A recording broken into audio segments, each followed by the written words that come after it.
the APC, as the ruling political party, they don't want to focus on delivering their campaign manifesto, because under this administration, the easiest thing for people to do is to go to court and get injunction to stop an executive process.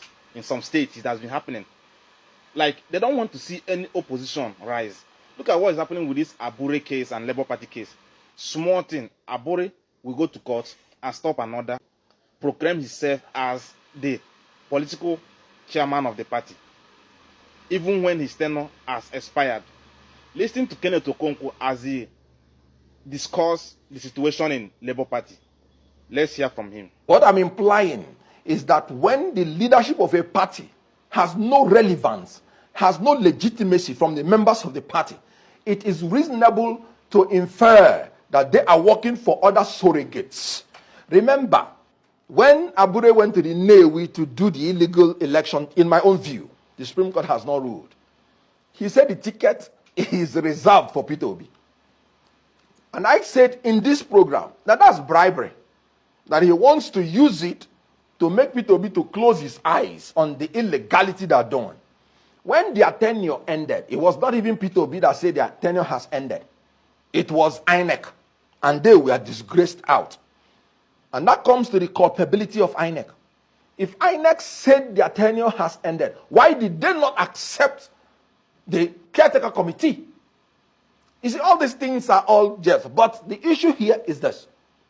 Now, when Abure, when Peter Obi now went to Umuahia to do the right thing, what did Abure say?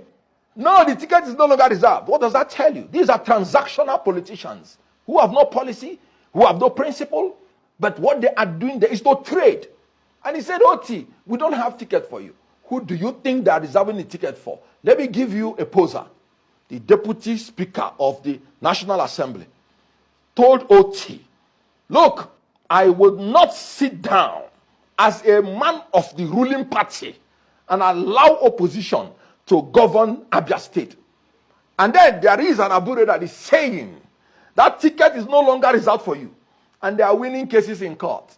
The witch cried in the night and the baby died in the day. So again, what do you think is happening? So again, you're trying to also indict the Deputy Speaker of the House. No, it's not an indictment. He said it openly. Okay. So it's not an indictment. Right. But I can see the nexus. Right. Every ticket in Labour Party is reserved for APC people. And I have told you the nexus. It's not by accident. Let's go back to INEC, since you just mentioned it. It's interesting that INEC itself had said that Abure is not the national chairman because the election that was held, or the convention rather, held in Nnewi was invalid, that it did not meet the legal requirements and the electoral requirements of that body. So there's a conflict here, and then the court goes ahead to recognize him as a lawyer. Yes. What do you say to this? I say it's ridiculous. You know what it is? The courts, knowingly or unknowingly, are destroying and desecrating democracy. And I'll just give you examples. It was still our court that said a man that did not even participate in an election is the candidate for the election. And I'm talking about the case of Bashir Machina, where Lawan is sitting in the Senate now, and he never attended a primary election of the Senate. So the court effectively has taken away from the members of political party the right to choose who their candidates are.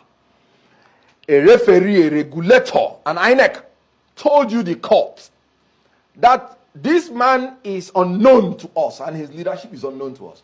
And you, the court, you're telling the regulator. And the law says INEC should be independent in whatever they're doing. And then you, the court, you're telling the INEC you don't know what you're saying.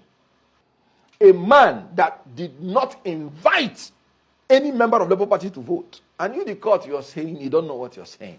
But let me tell you the judicial trick here. Because the sections that the court considered, I've not read in details the court, but the sections the court considered, section 251(1)R, section 285(14)C, and section 43. What they are simply saying in those sections is that a party should be allowed to choose their polling unit agents.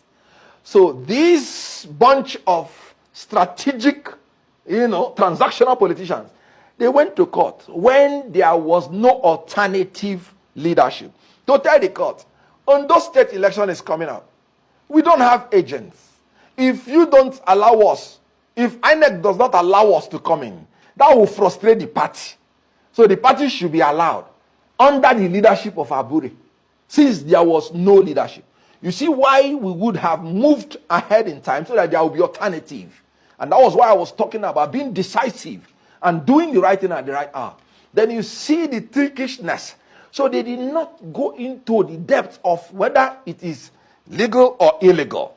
Then they are now talking about allow them to present agents under the leadership of Julius Abure. It's just a mess.